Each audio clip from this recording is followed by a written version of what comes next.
What is up, you guys? Back at it again with round 2 on cell structure. This time we're going to be talking about surface area to volume ratio. It is of great importance for all cells. So, first of all, what is surface area? For example, surface area is literally easily translated as the amount of surfaces that an object has in contact with the outside, I guess. So this piece of paper, look at it. How many surface areas does it have? 1, 2. 1 surface area, 2 surface area. All right, so if we want to increase the number of surface areas, we fold it in half. So now how many surface areas do we have? 1, 2, 3, 4. We just doubled our surface area. Okay. Now what about volume? Okay. Volume is how much space something takes up. So this piece of paper takes up this amount of space. Now if I fold it in half again, I decrease the amount of space it takes up, and I decrease its volume. I increased surface area, 1, 2, 3, 4, but decreased volume. Let's fold it again. I double surface area again, and then even more greatly, I reduce the volume. So this is a concept that you must be familiar with when dealing with cells. You want your cells to be as small as possible and as efficient as possible, or the cell will die if it is not efficient enough. So for example, the cells that make up your big, then they will die because they will become inefficient. So what do they do before they die? They just divide in half and become smaller again. They decrease their volume and they increase their surface area, just like the little piece of paper that I showed you. So now let's think back to the previous video when we talked about something called the endosymbiotic theory. So in this theory, it talks about the proto-eukaryotic cell. If you look back at that diagram, what does it do? It begins to enfold all of its cell membrane, folds and folds and folds to make the inner membrane system, like the endoplasmic reticulum and the nuclear envelope. So why did those cells eventually fold like that? Well, obviously they needed to increase their efficiency. They needed to increase their surface area and decrease their volume. Or maybe they wanted to stay the same volume, and to do that they had to increase their surface area. Okay, look here now. We have 3 different cubes: small, medium, larger. 1 centimeter, 2 centimeter, 3 centimeters. So that is the length and the width of this one is 1 by 1, and the height is 1, and then that's 2 by 2, 3 by 3. So what happens as these cubes get bigger in regards to surface area to volume ratio? Well, the surface area is just length times width times 6. So for a cube, it's very simple. It's length right here. All right, so I have a cube.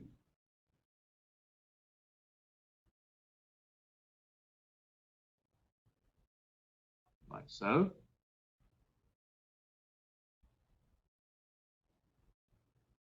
All right, to find the surface area, all we need to do is find the length times the width of one side, and since it is a cube, we multiply it by 6.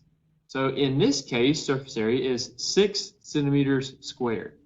For this one, it is 2 times 2, 24 centimeters squared. And then 3 times 3 times 6 gives us 54 centimeters squared. So it obviously makes sense for this one to have the highest surface area. And then volume. So how do you find volume? Volume is length times width times height. So for this, it's going to be 1 times 1 times 1, which will give us 1 centimeter cubed.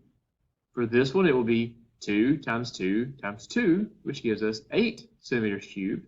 And for this, 3 times 3 times 3, 27 centimeters cubed. Now, transform those numbers into ratios. So we have surface area to volume. If you know anything about ratios, then we're just comparing this number to this number. So surface area is, for the first cube, surface area is 6. Volume is 1. So the surface area to volume ratio for this one is 6 to 1. And that's really as far as we need to go as far as reducing that. Second cube, it's 24 surface area to 8 volume. Okay? So then how do we reduce that?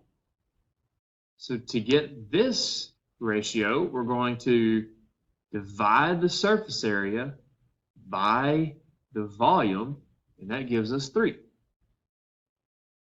And then we divide the volume by the volume. 8 divided by 8 is 1. So you see here, for this one, we have a 3 to 1 ratio. And for the other one, we have 54 to 27. 54 to 27. And so then we reduce that to a 2 to 1 ratio. And again, I took the surface area divided by the volume, and then the volume divided by the volume to reduce these numbers. So the question is, which one of these cubes is the most efficient? Remember the concept. You want a higher amount of surface area to a lower volume. So it would be this one, the smaller one. Okay, so this is a picture of an African elephant. Notice how huge these ears are on this guy. So ask yourself this question. Why do elephants have such huge ears?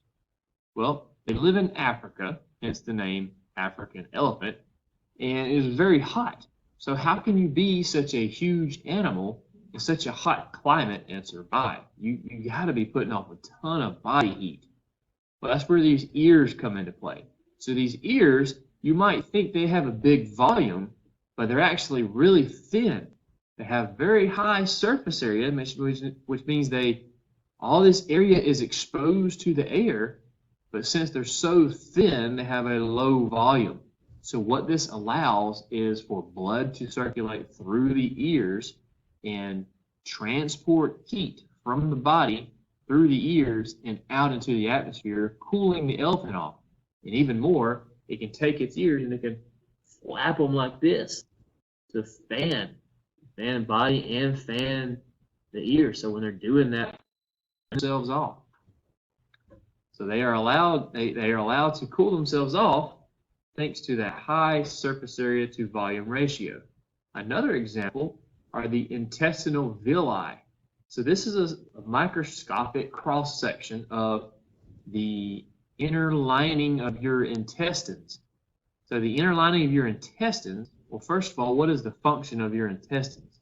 It's to absorb nutrients from the food that you eat. And we want to absorb as much nutrients as possible so that we are as efficient as possible at staying alive. We don't want to eat food and only get a little bit of nutrients out of our food. So we're going to also need a high surface area to volume ratio. So that would explain to you why we have these little finger-like projections called villi. These villi help to decrease the amount of that is taken up by your intestines and increasing the amount of surface areas that are exposed to your food. So your food is absorbed through these cells and into your bloodstream, and then from there all throughout the body.